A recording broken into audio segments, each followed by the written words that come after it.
birthday. Happy birthday. Happy birthday.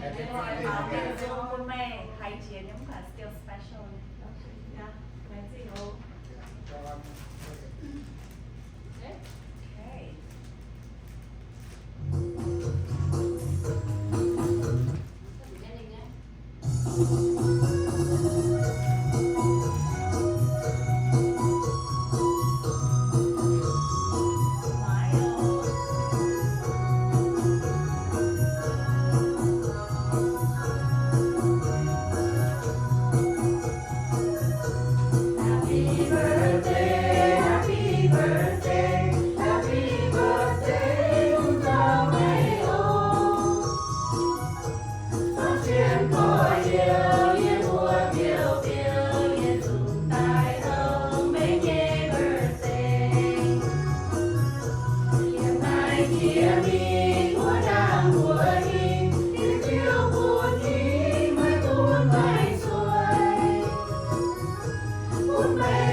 dùng con là cũng phải ăn để họ chú thấy nó sẽเป็นข้าว Okay, yes. Thank you. Make out soy.